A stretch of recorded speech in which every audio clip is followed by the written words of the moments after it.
Last क्लासमा हामीले चारवटा QC out of 7 QC 4 QC of four quality journey हामीले मध्ये चारवटा टुल्स हामीले स्टडी गरिसकेको छौँ लास्ट क्लासमा। आज अहिले हामी फिफ्थमा फिफ्थ नम्बरमा अर्को छ हाम्रो कन्ट्रोल चार्ट। कन्ट्रोल चार्ट भन्ने फिफ्थ टुल्स छ क्वालिटी जर्नीलाई मा सपोर्ट गर्नको लागि प्रयोग गरिने यो फिफ्थ टुल्स हो। यो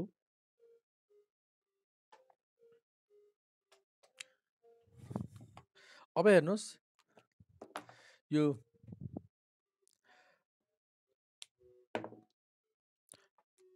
यसको कन्ट्रोल चार्ट त हामीले कन्ट्रोल चार्ट डिटेलमै पढिसकेको छौँ।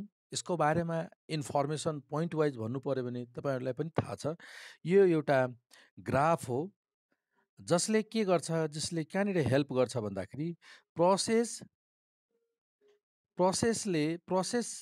कुनै पनि process in the state of control छ या छैन, अथवा यसले हामीलाई हेल्प के गर्छ भन्दाखेरि त्यो प्रोसेसमा असाइनेबल कज अफ भेरिएसनको प्रेजेन्स छ कि छैन यसले आइडेन्टिफाई गर्नको लागि स्पेसल कजेज यो रिपिटिङ प्रोसेसमा एक्जिस्ट गर्छ कि गर्दैन, प्रेजेन्स छ कि छैन भन्ने कुरो डिटेक्ट गर्नको लागि एउटा ग्राफिकल डिभाइस हो यो कन्ट्रोल चार्ट, जसले हामीलाई मद्दत गर्छ, हो कि नै। अर्थात् प्रोसेस कसरी भेरिएसन गर्छ, प्रोसेसको रिजल्ट्सहरू प्रोसेसमा कसरी भेरिएसन हुन्छ त्यसको डिस्प्ले गर्छ यसले डाटा मार्फत। त हामीले सबभन्दा पहिला यहाँबाट लेख्छौँ, it is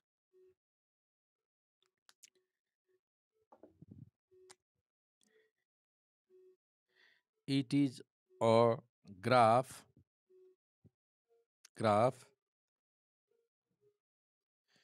used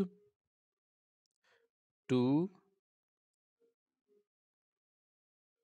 study how a process changes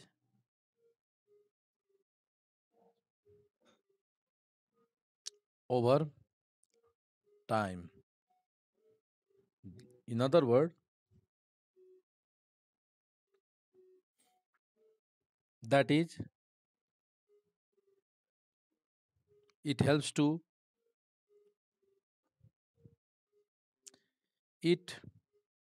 यसलाई विभिन्न यही कुरालाई म विभिन्न एङ्गलबाट भनिदिन्छु। It helps to draw conclusion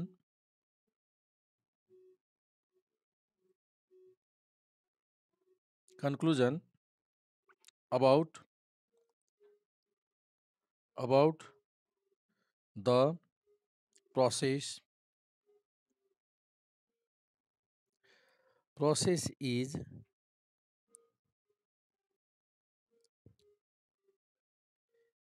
in the state of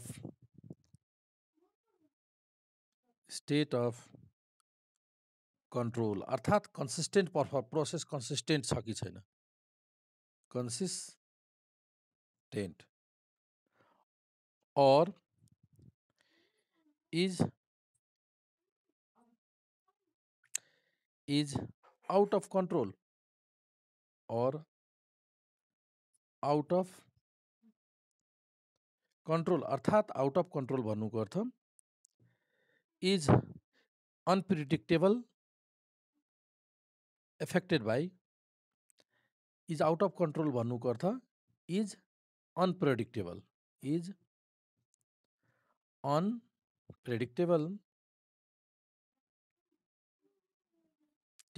affected by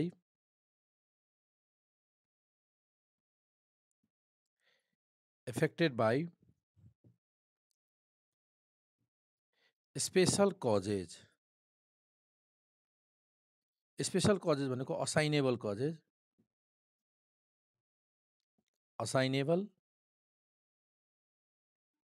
causes of variation. ल यो भयो। सर्टमा भन्दाखेरि यसले कन्ट्रोलमा छ कि छैन भन्ने कुरो बुझिन्छ है त। ल यो भयो कन्ट्रोल चार्टको काम, हामीले यसको बारेमा पढिसकेका छौँ। अब अर्को छ 6 नम्बरमा स्क्याटर डायग्राम। स्क्याटर डायग्राम, ल स्क्याटर डायग्राम पनि एउटा सेभेन क्वालिटी टुल्स मध्येको एउटा टुल्स हो। अब यसले पनि क्वालिटी जर्नीमा गुड क्वालिटी एचिभमेन्टको लागि यसले पनि हेल्प गर्छ हामीलाई। कसरी हेल्प गर्छ? जस्तै इसिकावा डायग्राम अर्थात् फिसबोन डायग्राममा हामीले कुन प्रिन्सिपलमा काम गर्छ?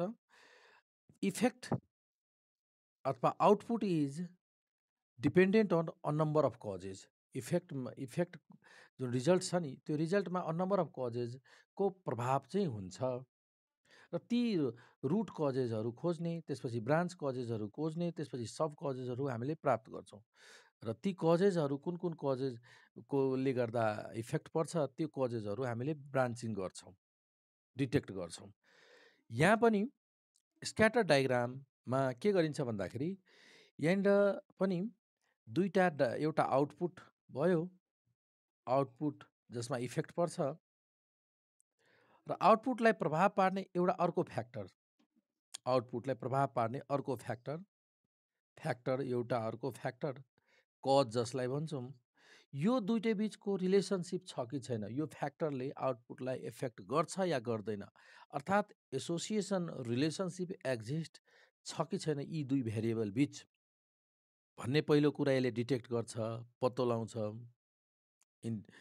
त्यसपछि यदि एक्जिस्ट छ भने, यो दुइटै बिचको रिलेसनसिप एसोसिएसन एक्जिस्ट भइरहेछ भने त्यो रिलेसनसिपको डिग्री कस्तो छ, यो कजले, यो फ्याक्टरले आउटपुटलाई धेरै इफेक्ट गर्छ या माइनोरिटीमा इफेक्ट गर्छ, थोरै इफेक्ट गर्छ भन्ने डिग्री पनि डिटेक्ट गर्न स्क्याटर डायग्रामले हेल्प गरिदिन्छ। अर्थात् यो माइनर कज हो यो आउटपुटको लागि कि मेजर कज हो भन्ने कुरो एउटा स्ट्रेन्थ चाहिँ यसले डिटेक्ट गरिदिन्छ हामीलाई है।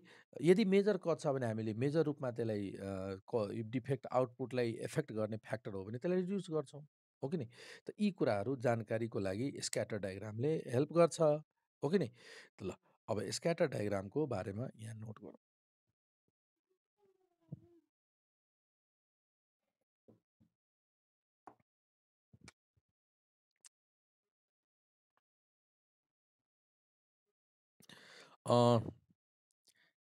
It is also a graphical tool है त, which is used to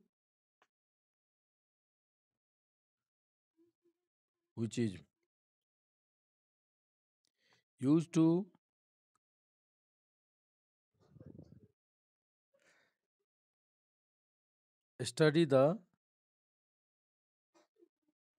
relationship, used to study the degree भनौँ अथवा strength of association अथवा एसोसिएसन भन्छौँ अथवा रिलेसनसिप इफ एक्जिस्ट भइरहेछ भने पनि पहिला है त, इफ एक्जिस्ट, यदि एक्जिस्ट भइरहेछ रिलेसनसिप भने त्यसको डिग्री अफ स्ट्रेन्थ यसले मेजर गर्छ। अर्थात् यसलाई सर्ट ल्याङ्ग्वेजमा लेख्यो भने यसले फर्स्टमा के गर्छ भन्दाखेरि it make it clear whether relationship exist or not. It makes it clear it भनेको यो scatter diagram makes it clear whether a relationship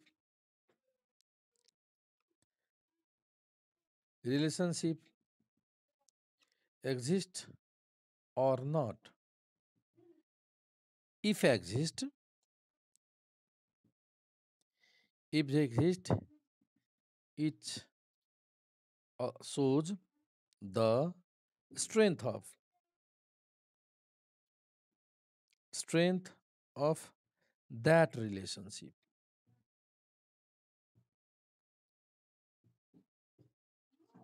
That relationship भयो यो भयो हेर्नुहोस्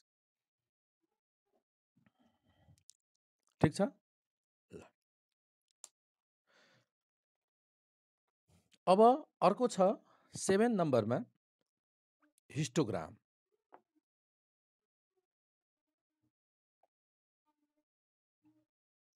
यसले पनि हामीलाई इन्फर्मेसन प्राप्त गर्नको लागि मिनिङफुल इन्फर्मेसन को फर्ममा यसले प्रेजेन्ट गर्नको लागि हामीले डाटालाई मिनिङफुल फर्ममा प्रेजेन्ट गर्नको लागि मिनिङफुल फर्ममा प्रेजेन्ट भयो भने हामीले त्यहाँ त्यो डाटा लार्ज डाटामा त्यो प्रोसेसमा के भइरहेछ यो कुरा भिजुअलाइज भइदिन्छ यहाँ जबकि र डाटा लिँदा माने र डाटा लिँदा हामीले मिनिङफुल इन्फर्मेसन प्राप्त गर्न सक्दैनौँ यहाँनिर ऱ्यान्डम डाटा लिँदा प्राप्त गर्न सक्दैनौँ तर त्यसलाई एरेन्ज गरेर हिस्टोग्राम ड्र गऱ्यो भने यस हिस्टोग्रामले के दिन्छ भन्दाखेरि त्यो प्रोसेसमा त्यो डाटा मार्फतबाट त्यो प्रोसेसमा के भइरहेछ भन्ने कुरो भिजुअलाइज गर्न सकिन्छ अर्थात् त्यो मेजरमेन्टसँग सम्बन्धित यसले फ्रिक्वेन्सी डिस्ट्रिब्युसन प्रेजेन्ट गर्छ ग्राफिकल मार्फत टेबुलेसन होइन कि ग्राफिकल मार्फत त्यहाँनिर मेजरमेन्ट जुन आएको हुन्छ नि भेरिएसनको मेजरमेन्ट त्यसको फ्रिक्वेन्सी डिस्ट्रिब्युसन प्रेजेन्ट गर्छ ग्राफिकल मेथडबाट अब उदाहरणको लागि इक्जाम्पलको लागि म एउटा यहाँ एउटा हेर्नुहोस् त जस्तै सेक्सन ए को मार्क्स अफ स्टुडेन्ट्स यस्तो छ हिस्टोग्राम त्यसको सेक्सन ए को स्टुडेन्ट्सहरूको हिस्टोग्राम यस्तो छ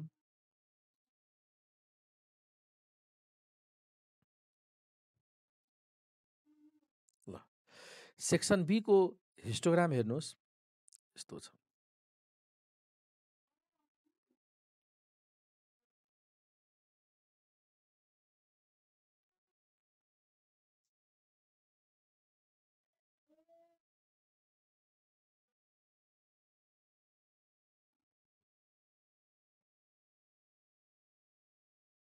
यस्तो छ अब भन्नु त कुन सेक्सन ए र सेक्सन बीमा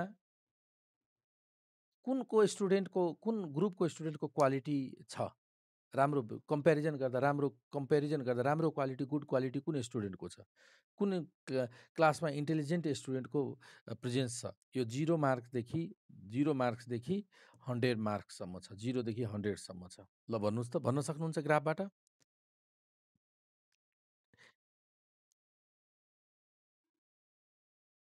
हो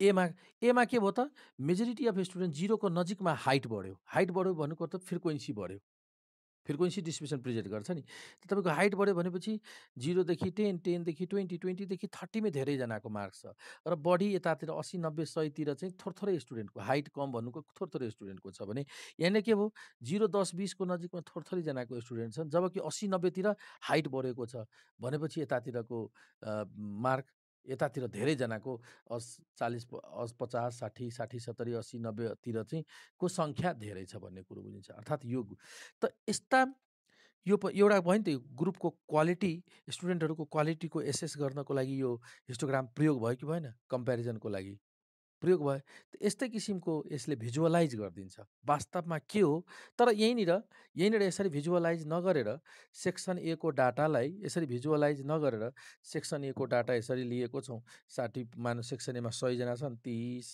80 20 15 यसरी डाटा 100वटा डाटा यता पनि 90 30 20 80 यसरी डाटा लियो भने हामीले यसबाट हामीले केही भन्न सक्छौँ त इन्फर्मेसन भन्न सक्दैनौँ त यो पनि एउटा टुल्स भयो क्वालिटी जर्नीको यो पनि ग्राफिकल टुल्स नै हो यो it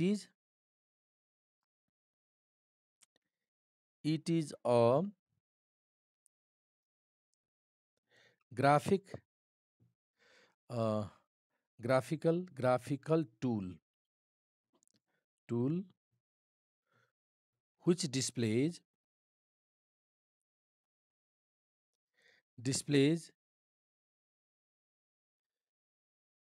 the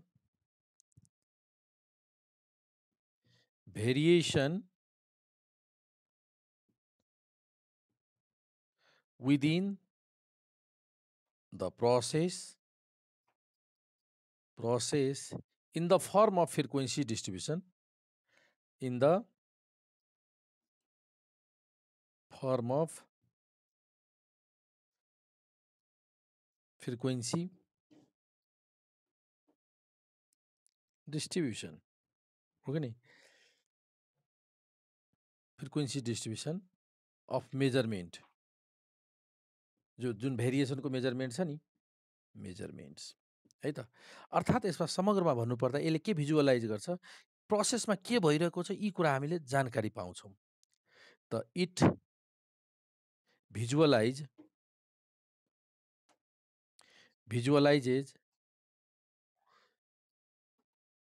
what is going on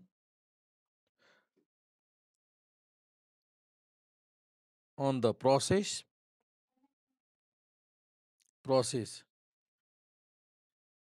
by mean of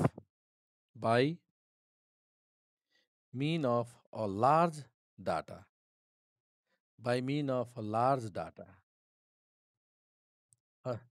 यस भन्नुहोस् त।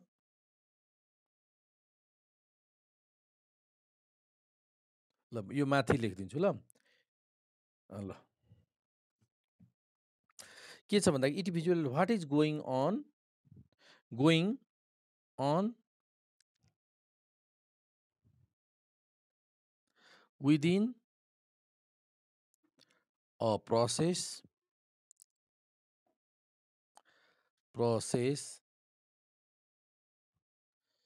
by means of by means of a large amount अथवा mass of data collected from the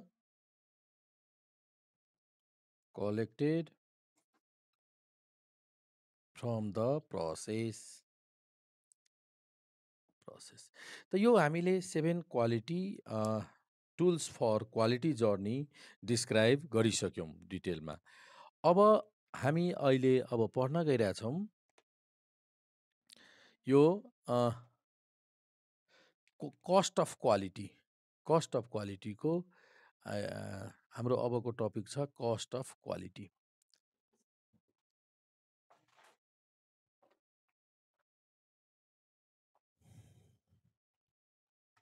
मेटिदिउँ ल। हेर्नुहोस् त आजको अर्को टपिक छ हाम्रो कस्ट अफ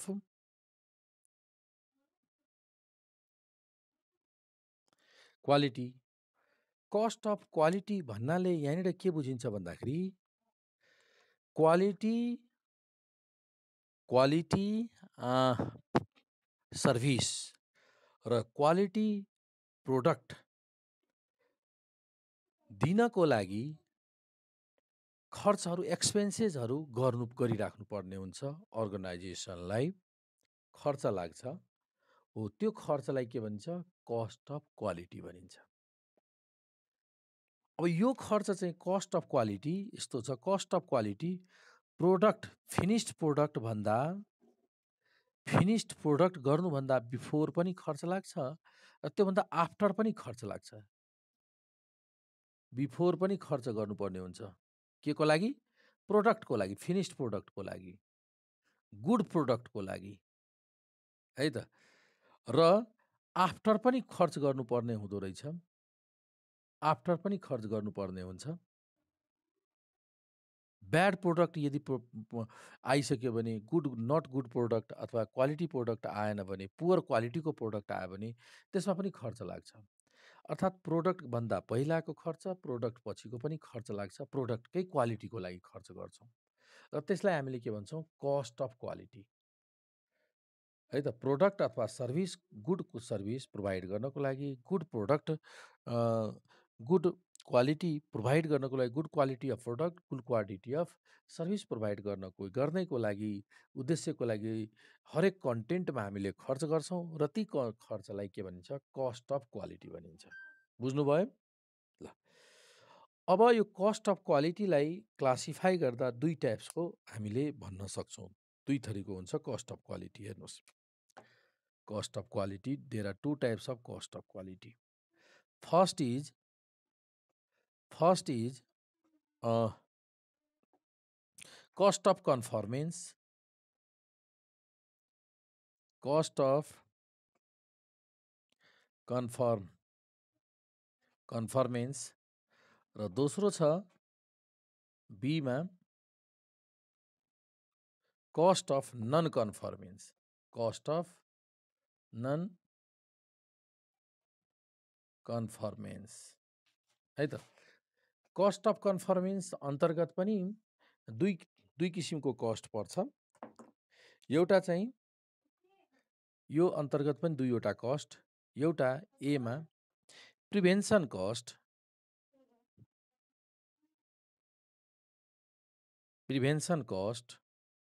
र अर्को छ बीमा एप्राइजल कस्ट, अप्रेजल कस्ट। यसै गरी नन कन्फर्मेन्स अन्तर्गत पनि दुई किसिमको।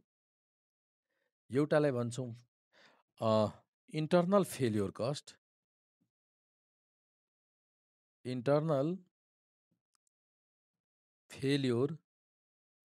कस्ट, र अर्को छ एक्सटर्नल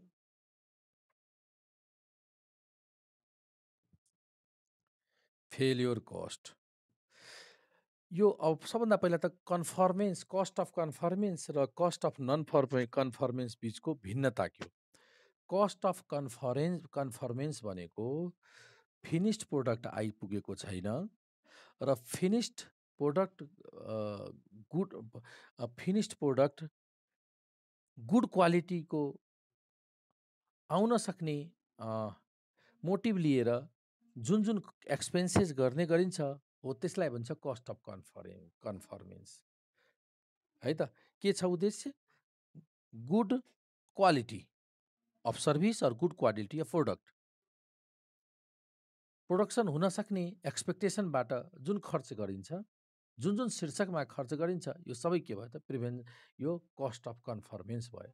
अब तपाईँले के भने मैले यसलाई अर्को वर्डमा के भनिन्छ?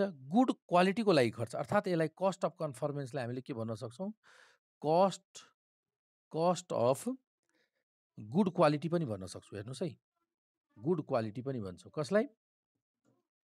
कस्ट अफ कन्फर्मेन्सलाई कस्ट अफ गुड क्वालिटी भन्ने पनि हुन्छ। अर्थात् गुड क्वालिटी प्राप्तिको लागि जुन जुन शीर्षकमा खर्च गर्नुपर्ने हुन्छ सबै के भयो त?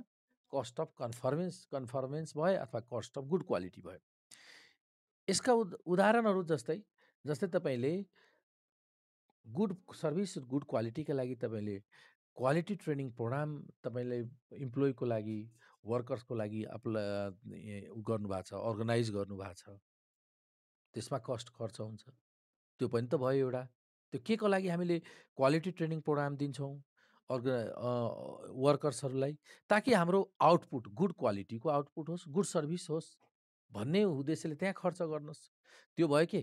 Cost of conformance. त्यसै गरी हामीले फिल्ड ट्रायल गर्छौँ, मार्केट रिसर्च गर्छौँ, बेला बेलामा डिजाइनको रिभ्यू गर्छौँ। अब डिजाइनको रिभ्यू किन गर्नुपर्ने? पहिलाको डिजाइन चाहिँ गुड क्वालिटीको थियो। अब after certain interval time by time design review गर्नुपर्ने हुन्छ। मार्केट अनुसारको मार्केटको डिमान्ड अनुसारको डिजाइन मिट गरिरहेछ कि छैन, यी कुराहरू हरेक टाइम एसेस गर्छौँ, त्यहाँ खर्च हुन्छ। फिल्ड ट्रायल गर्छौँ, कुनै प्रोडक्ट लिएर फिल्डमा जान्छौँ र त्यो प्रोडक्ट कतिको रुचाउँदो रहेछ, यी ट्रायलहरू स्टडीहरू गर्नुपर्ने हुन्छ। प्रोसेसको बेला बेलामा प्रोसेसको टाइम बाई टाइम प्रोसेसको क्यापेबिलिटी पनि रिभ्यू गर्छौँ र त्यो रिभ्यू गर्न पनि खर्च लाग्छ, हो कि नै? यसै गरी तपाईँको र मेटेरियल आयो, कम्पनीमा अर्गनाइजेसनमा र मेटेरियल हामीले बाहिरबाट पर्चेस गर्छौँ, त्यो र मेटेरियलको क्वालिटी कस्तो छ, त्यो क्वालिटीको इन्स्पेक्सन गर्नुपर्ने हुन्छ, ल्याबोरेटरी टेस्ट गर्नुपर्ने हुन्छ, डिफ्रेन्ट टाइपको मेजरमेन्ट गर्नुपर्ने हुन्छ, इन्स्पेक्सन गर्नुपर्ने हुन्छ। यी कस्टहरूलाई के भनिन्छ? कस्ट अफ कन्फर्मेन्स भनिन्छ। नोट गर्नुहोस् त।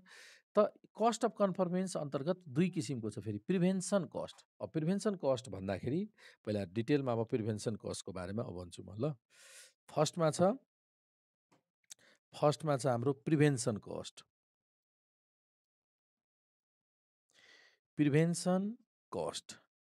प्रिभेन्सन कस्ट भन्नुको अर्थ पुअर क्वालिटीको सर्भिस अथवा प्रोडक्ट उत्पादन नहोस्, त्यो नहोस् भन्ने उद्देश्यले केही शीर्षकहरूमा, केही एक्टिभिटिजहरूमा एक्सपेन्सेस गरिन्छ। हो, त्यो एक्सपेन्सेसलाई हामीले प्रिभेन्सन कस्ट भन्छौँ है त। यो स्पेसली के को लागि डिजाइन हुन्छ? यो कस्ट के यस्तो कस्ट जुन यो कुरा लेखौँ त, जुन मैले अघि भने के भने भन्दाखेरि यस्तो एक्टिभिटीमा प्रिभेन्सन कस्ट भनेको यस्तो एक्टिभिटीमा खर्च जुन खर्च जहाँनिर खर्च गर्दा मोटिभ के छ? To prevent poor quality product or service. Poor quality र पुअर क्वालिटी प्रोडक्ट र पुअर क्वालिटी सर्भिसबाट जोगाउनको लागि जुन जुन एक्टिभिटी, जुन जुन शीर्षकमा खर्च गरिन्छ हो, त्यसलाई हामीले के भन्छौँ? Prevention cost. पहिला त्यो लेखौँ त। Prevention cost are the cost of those activities, especially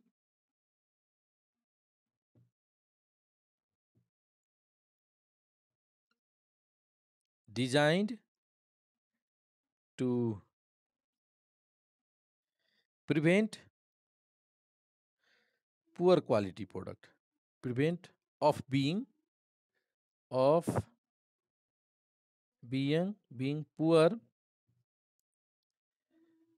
quality product or service.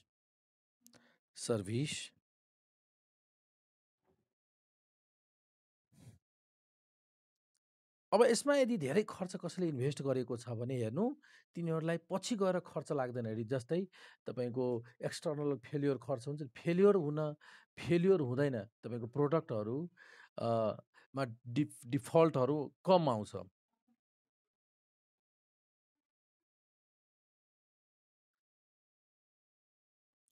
Okay, त यस्ता सुरुमा हामीले प्रिभेन्सन कस्टमा धेरै एक्सपेन्सेस गऱ्यो भने, धेरै इन्भेस्ट गऱ्यो भने पछि के हुन्छ भन्दाखेरि तपाईँलाई यो दुईटा कस्टले यसले घटाइदिन्छ।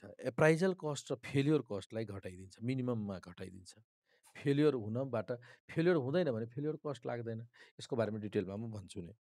कम फेल्योर भएपछि त्यहाँ कस्ट कम लाग्छ भनेपछि तपाईँलाई प्रिभेन्सन कस्ट धेरै अप्लाई गर्नुभयो भने तपाईँको वारेन्टी पिरियडमा फेल्योर हुने चान्स कम हुन्छ। त वारेन्टी पिरियडमा फेल्योर भइदियो भने त हामीले रिप्लेस गर्नुपर्ने, रिपेयर गर्नुपर्ने, त्यहाँ पनि कस्ट लाग्छ कम्पनीलाई, अर्गनाइजेसनलाई। त्यो चाहिँ कम भइदिन्छ। हेरौँ त, यी भन्न खोजेको त्यो हो। अब एक्जाम्पल हेर्नुहोस् त, कस्तो activity, example of activities, examples of activities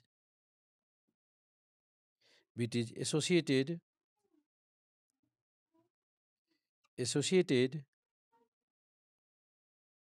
with prevention costs. त्यसको एक्जाम्पल के छ त? Market research cost. यो एक्टिभिटीमा खर्च लाग्छ। Example of activity associated with this prevention cost, market रिसर्चमा खर्च लाग्न सक्छ। अर्को क्वालिटी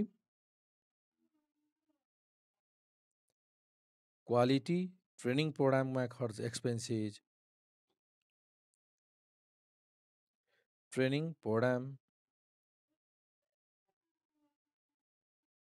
क्वालिटी ट्रेनिङ प्रोग्राम।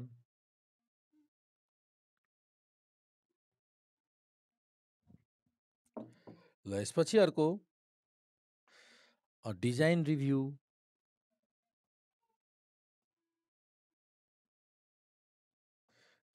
त्यसपछि फिल्ड ट्रायल।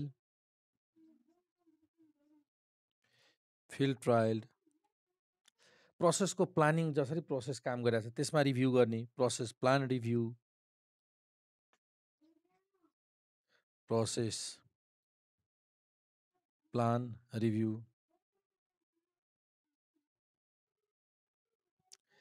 त्यसपछि process capability review.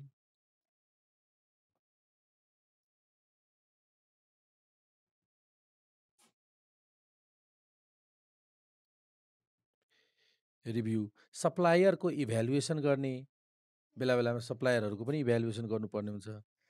Supplier evaluation cost.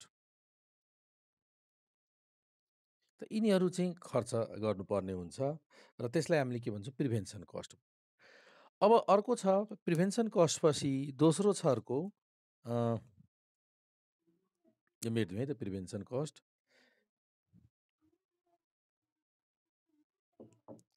त्यसपछि अर्को छ सेकेन्डमा appraisal cost. Appraisal cost.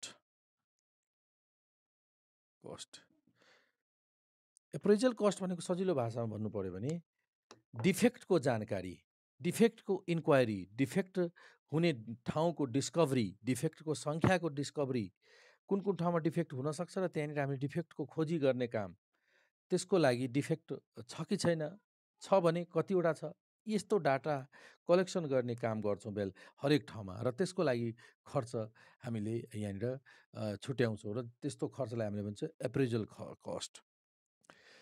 Appraisal costs are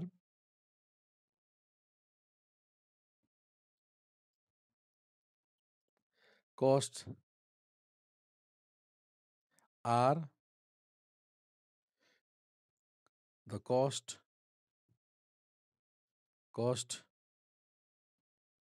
which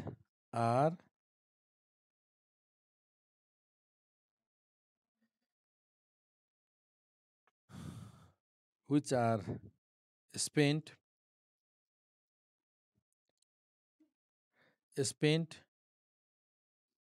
to detect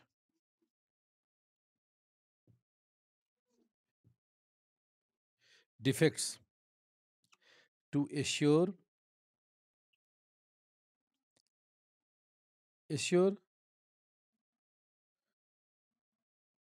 conform means to quality standard.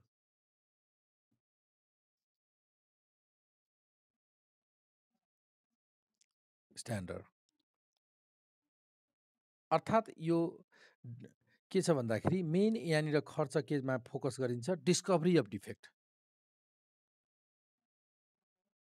The appraisal cost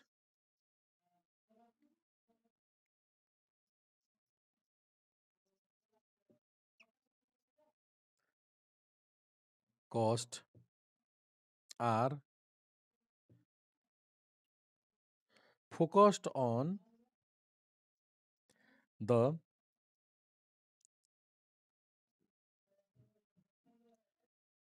discovery of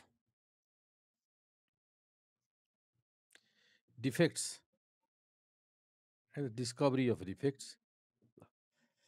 Activities, example of activities associated with the appraisal cost are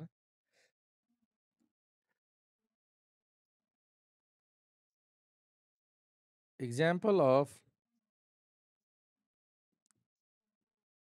activities associated with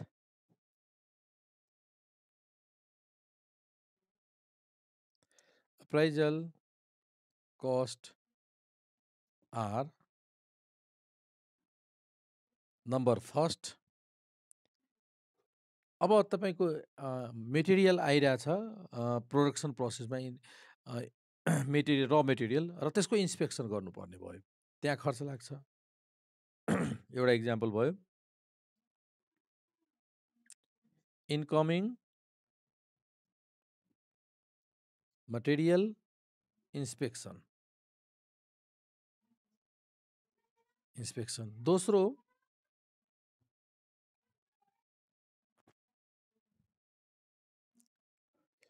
अर्को छ तपाईँको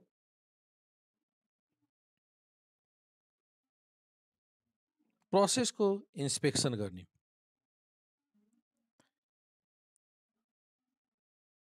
process inspection भनेको प्रोसेसमा जुन पार्ट्सहरू manufacture हुन्छ त्यहाँबाट data लिँदै जाने, डाटा लिने। प्रोसेस इन्सपेक्सन भनेको प्रोसेसबाट डाटा बेला बेलामा कलेक्सन गर्ने। फाइनल इन्सपेक्सन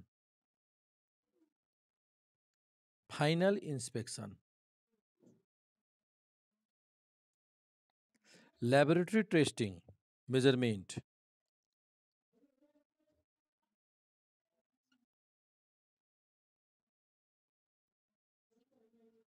टेस्टिङ त्यसपछि मेजरमेन्ट, टेस्टिङ मेजरमेन्ट। यस्तो एक्टिभिटीमा खर्च लाई भन्छौँ हामीले अप्राइजल कस्ट। अब छ कस्ट अफ पुवर क्वालिटी अर्थात् cost of non conformance. Cost of non conformance अन्तर्गत दुई किसिमको कस्ट छ यहाँ। एउटा चाहिँ इन्टर्नल फेल्योर कस्ट र अर्को के अरे एक्सटर्नल फेल्योर कस्ट। त अहिले हामी पढ्न गइरहेछौँ के त, cost of non conformance. Cost of non conformance अन्तर्गत मिन्स अथवा कस्ट अफ पुवर क्वालिटी अर्थात् पुवर क्वालिटी हामीले थाहा पाइसकेको छौँ र त्यसको लागि कस्ट पे गर्नुपर्ने हुन्छ अर्गनाइजेसनलाई, प्रोडक्सन कम्पनीलाई। यो दुई किसिमको हुन्छ, हामीले अघि नै पढिसक्यौँ। यो दुई किसिमको हुन्छ। एउटा चाहिँ internal failure cost, internal failure cost. अर्को दोस्रो के छ, एक्सटर्नल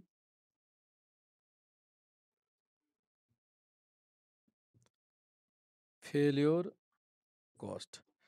त अब फर्स्टमा छ internal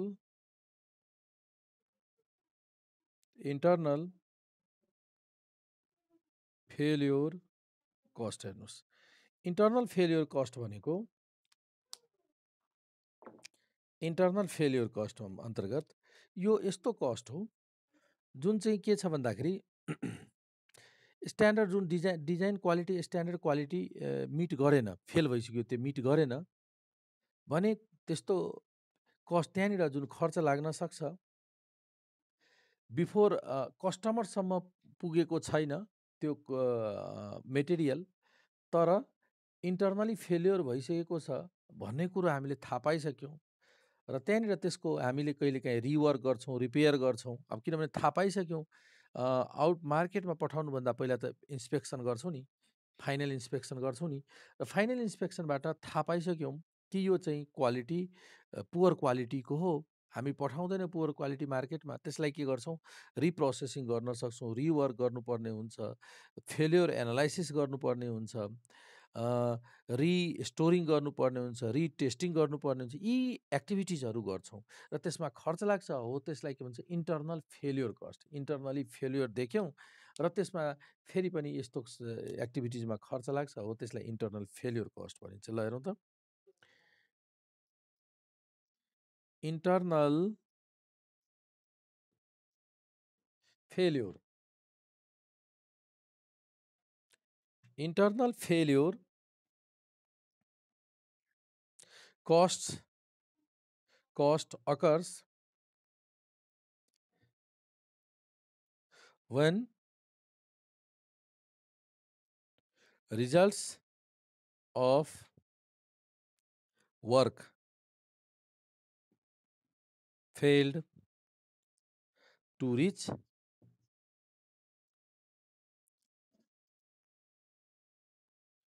designed quality standard.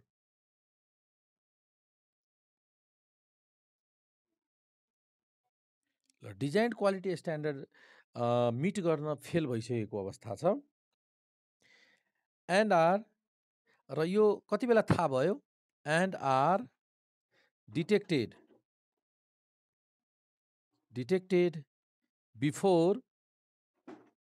Before reaching or transferring to customer. Before reaching अथवा ट्रान्सफरिङ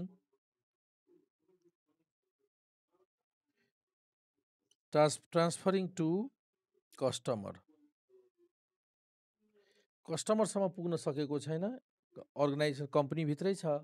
यो फाइनल इन्स्पेक्सन गर्दा इन्टर्नल फेल्योर भयो भन्ने कुरो थाहा पायौँ र त्यसरी अब जुन खर्च लाग्छ, अब त्यसको त्यो फेल्योरले गर्दा अब डिफ्रेन्ट एक्टिभिटिजमा खर्च लाग्छ, हो त्यसलाई इन्टर्नल फेल्योर कस्ट भन्छौँ। त्यसको एक्टिभिटिजहरू कुन कुन हुन् जुनमा खर्च लाग्ने? त्यसको एक्टिभिटिजहरू हेर्नुहोस् त।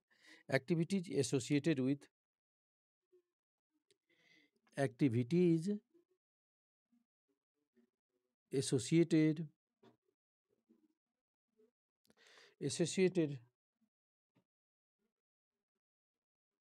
with internal failure cost, with internal failure cost are जस्तै रिवर्क, अर्को के हुन सक्छ? रिपेयरमा खर्च हुन सक्छ। फेल्योर एनालाइसिस टाइम, यो पनि त कस्ट नै भयो। फेल्योर एनालाइसिसमा खर्च हुन सक्छ। फेरि पनि इन्स्पेक्सन गर्नुपर्ने भयो, रिवर्क गर्नुपर्ने भयो, अगेन इन्स्पेक्सन गर्नुपर्ने भयो। 100% इन्स्पेक्सन गर्नुपर्ने, जति जति फेल्योर भइसकेको छ सबैलाई 100% एन्ड 200% इन्स्पेक्सन। यसमा त धेरै टाइम लाग्छ। किन, कहाँ बिग्रियो भनेर हरेकलाई हेर्नुपर्ने देखियो। रिस्टोरिङ गर्नुपर्ने भयो, यसको खर्च। रिस्टोरिङ, त्यसपछि रिटेस्टिङ,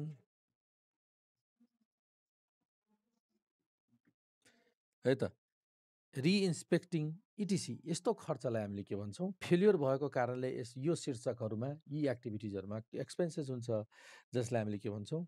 इन्टर्नल फेल्योर कस्ट। अब अर्को लास्टमा बाँकी छ चौथो, अर्को के छ? इन्टर्नल फेल्योर कस्ट पछि अर्को छ हाम्रो एक्सटर्नल फेल्योर कस्ट। अर्को छ के त? External failure cost. ल हेर्नुहोस्, एक्सटर्नल फेल्योर कस्टमा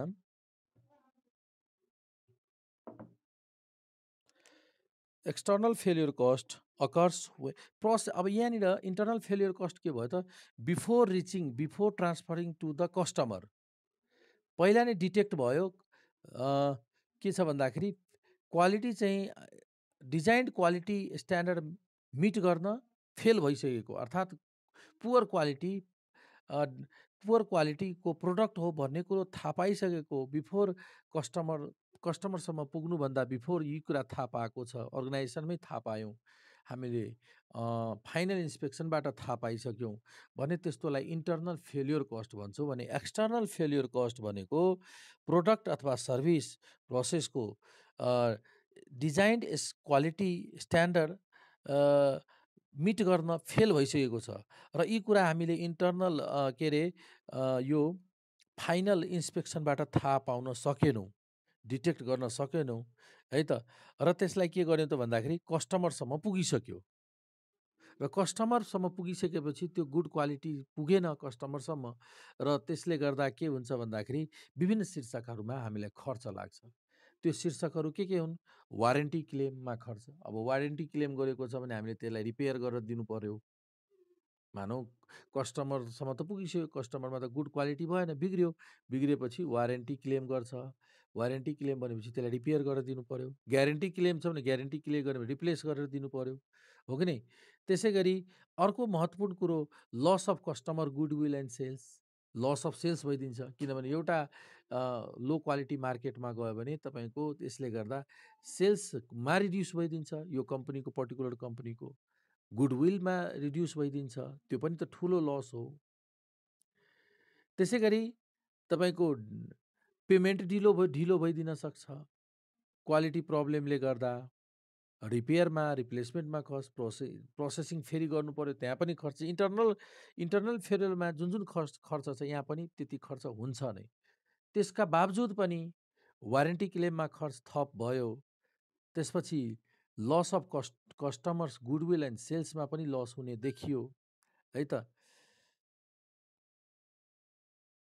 त्यसपछि हामीलाई कहिलेकाहीँ के हुन्छ भन्दाखेरि गुड क्वालिटीको प्रडक्ट हामीले पुर्याउन सकेनौँ, जसले गर्दा उसलाई जुन कम्पनीमा कन्ट्र्याक्ट गरेको हुन्छौँ हामीले पुर्याउने क्वान्टिटी, त्यो पुर्याउन नसकेको अवस्थामा कुनै कुनै कम्पनीमा त त्यसको इन्ट्रेस्ट पनि चार्ज गर्छ, किनभने हामीले पेमेन्ट लिइसकेको हुन्छौँ। त्यो अनुसारले त्यो टाइममा प्रोडक्ट नपुगेपछि त त्यो ड्युरेसनको इन्ट्रेस्ट पनि तिर्नुपर्ने हुन्छ, डिले चार्ज पनि तिर्नुपर्ने हुन्छ, फाइन पनि तिर्नुपर्ने हुनसक्छ, त्यस्तो पनि हुन्छ, हो कि नै? त यी कुराहरू सबै के भयो त भन्दाखेरि एक्सटर्नल फेल्योर कस्ट अन्तर्गत पर्छन्। यसरी कहिलेकाहीँ फाइन तिर्नुपर्ने, डिले कस्ट तिर्नु पऱ्यो भयो, इन्ट्रेस्ट चार्ज गर्छ, डिले इन्ट्रेस्ट चार्ज गर्छ। यी सबै केमा पर्छ त? अब तपाईँको मार्केटमा कस्टमरमा गुडविल गयो भने सेल्सको रिड्युस भइदिने, सेल्स रिड्युस पनि एक्सटर्नल फेल्योर कस्टमै पर्छ। जति सेल्स भइरहेको थियो, मानव 100 युनिट सेल्स भइरहेको थियो, मार्केटमा बाट तपाईँको गुडविल गइसकेपछि 80 मात्र भयो, 20 सेल्स एक्सटर्नल कस्ट अन्तर्गत नै पर्छ त्यस्ता खर्च। त अब हेर्नुहोस्, external failure cost, external failure costs occur when the process of the product or service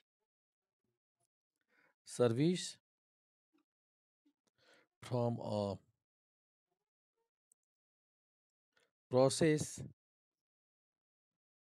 fails to meet designed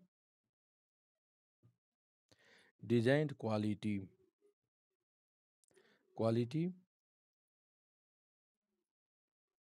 standard and unable to detect it, अथवा is not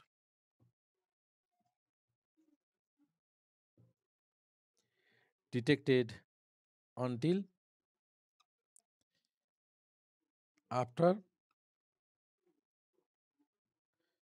after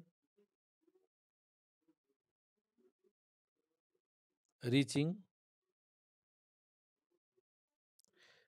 to the customers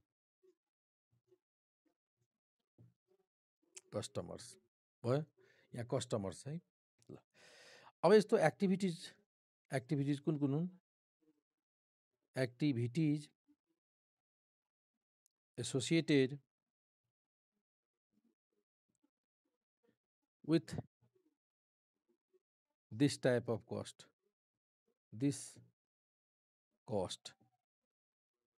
are कुन कुन हुन सक्छ? एउटा त main जुन internal failure कस्टमा जुन जुन कस्ट छ त्यो त शीर्षक यहाँ पनि हुन्छ नै। थप चाहिँ कुन कुन? वारेन्टी क्लेम कस्ट, वारेन्टी क्लेमले गर्दा कस्ट पे गर्नुपर्ने भयो। दोस्रो, सबभन्दा महत्त्वपूर्ण, loss of customer goodwill and loss of sales. त्यसपछि अर्को थप रिपेयर र रिप्लेसमेन्ट। रिपेयर गर्नुपर्ने हुनसक्छ अथवा रिप्लेसमेन्ट गर्नुपर्ने हुन्छ। Replacement cost, replacement of good sold. त्यसै गरी delay interest interest charges on delay कुनै कुनैमा सबैमा नहोला तर कुनै कुनै कम्पनीमा त डिले चार्ज तिर्नुपर्ने छ interest delay payment due to quality problem interest interest charges on delayed payment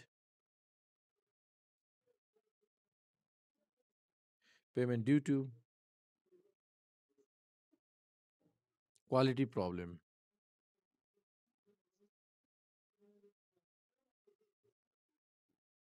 ल भनेको आज पेमेन्ट आउनुपर्नेमा क्वालिटी प्रब्लम भयो भने 1 वर्षपछि आयो अब 1 वर्ष अथवा 1 महिनापछि हामीले त्यसलाई क्वालिटी प्रोडक्टलाई रिप्लेस गरेर दिन्छौँ अथवा क्वालिटी राम्रो भएन भने उसले पेमेन्ट रोकिदिन्छ फेरि पेमेन्ट पाउनको लागि त्यो रिप्लेस गर्नु पर्यो त्यसलाई क्वालिटी फेरि त्यहाँ के अरे त्यो फेलियर भइसकेको युनिट्सलाई फेरि त्यहाँनिर कस्टमरनिर पुर्याउनु पर्ने भयो यसले गर्दा के हुन्छ पेमेन्ट डिले भइदिन्छ पेमेन्ट डिलेले गर्दा हाम्रो जुन टाइममा पाउनुपर्ने पेमेन्ट त्यो पाएनौँ जसले गर्दा त इन्ट्रेस्ट चार्जेस हुन्छ नि त्यो जुन लस अफ मनी भयो नि इन्ट्रेस्ट बापत जुन हामीले प्राप्त गर्थ्यौँ त्यो पाएनौँ र त्यसले गर्दा पनि एउटा कस्ट एड भयो जसलाई भन्छ external cost external failure cost यसरी हामीले कस्टको बारेमा डिटेलमा हामीले एक्सप्लेन गऱ्यौँ एउटा म तपाईँहरूलाई ग्राफ देखाउँछु यिनीहरूको रिलेसनसिपको ग्राफ देखाउँछु म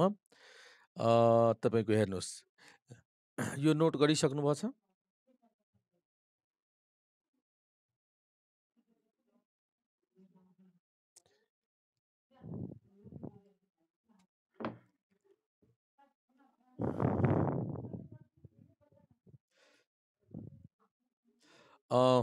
हेर्नुहोस् जस्तै यो जुन प्रोसेस छ नि यसलाई म ग्राफद्वारा म तपाईँलाई प्रेजेन्ट गर्छु यो तपाईँको भयो क्वालिटीको लेभल एक्स एक्सिसले क्वालिटी लेभल मानौ देखाउँछ यता चाहिँ क्वालिटी कस्ट यता क्वालिटीको कस्ट है त अब हेर्नुहोस् कस्तो छ भन्दाखेरि प्रिभेन्ट कस्ट यदि हामीले यदि थप्दै गयो भने क्वालिटी लेभल प्रिभेन्ट कस्ट बढी खर्च गऱ्यो भने यहाँ हेर्नुहोस्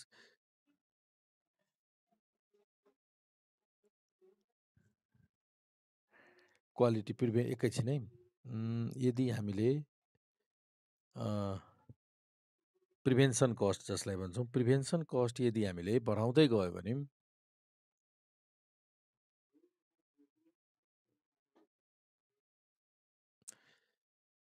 प्रिभेन्सन कस्ट यदि कम गर्दै गयो भने क्वालिटी लेभल घट्दै जान्छ प्रिभेन्सन कस्ट क्वालिटी लेभल घट्दै जान्छ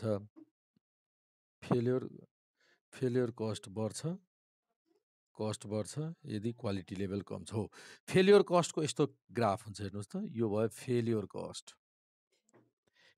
कस्ट भयो यो दुईटा हुन्छ नि इन्टर्नल एक्सटर्नल फेलियर त्यो तपाईँको फेलियर कस्ट भयो के छ भन्दाखेरि यदि क्वालिटी यसको मिनिङ हेर्नुहोस् त क्वालिटी लेभल कम छ क्वालिटी लेभल तपाईँको कम छ भने फेलियर कस्ट धेरै लाग्छ क्वालिटी लेभल बढ्दै गयो के हुन्छ भन्दाखेरि फेलियर कस्ट कम हुँदै जान्छ सुरुमा क्वालिटी लेभल तपाईँले बढाउँदै जानुभयो भने के हुन्छ भन्दाखेरि यो यसको फेलियर कस्ट घट्दै जाने हो अब तपाईँको प्रिभेन्सन कस्ट हेर्नुहोस् त प्रिभेन्सन कस्ट यदि बढाउँदै लग्यो भने क्वालिटी पनि बढ्दै जान्छ प्रिभेन्सन कस्ट भनेको त्यो के अरे हामीले के भनेको थियौँ प्रिभेन्सन कस्ट भनेको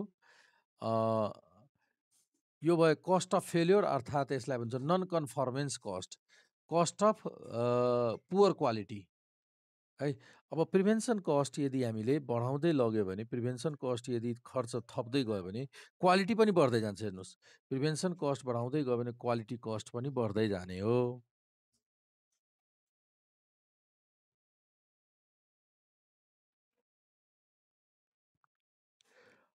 यो के भयो त यो भयो प्रिभेन्सन कस्ट प्रिभेन्सन कस्ट हो कि नै यो देखिन्छ प्रिभेन्सन कस्ट बढ्दै जाँदा क्वालिटी कस्ट के अरे फेलियर कस्ट घट्दै जान्छ हो कि नहीं? तपाईँले सुरुमै धेरै खर्च गरिदिनु भयो, ट्रेनिङ दिनुभयो क्वालिटीको लागि, के अरे फिल्ड ट्रायल गर्नुभयो, इन्सपेक्सनमा खर्च गर्नुभयो, के अरे ट्रेनिङमा खर्च गर्नुभयो भने प्राप्त गरेको जुन क्वालिटी छ, त्यो क्वालिटीले के गर्छ पछि जुन प्रोडक्टमा आउने डिफेक्टको सङ्ख्या घटाउँछ, फेल्युर कस्ट घट्छ। यो भनेको टोटल कस्ट भयो। यो भनेको total cost. Total cost of quality, total cost of quality. त यसरी एउटा ग्राफ चाहिँ एउटा देखाइदिएको, त्यो खासै महत्त्वपूर्ण छैन, आवश्यक त्यति छैन। ल, त आज हामीले यो कस्ट अफ क्वालिटीको कुरा गऱ्यौँ। अब नेक्स्ट क्लासमा अब हामीले स्याम्पलिङ इन्सपेक्सन प्लान को बारेमा डिस्कस गर्छौँ। आजको लागि क्लास यहीँ गरौँ। हस् त, बाई बाई।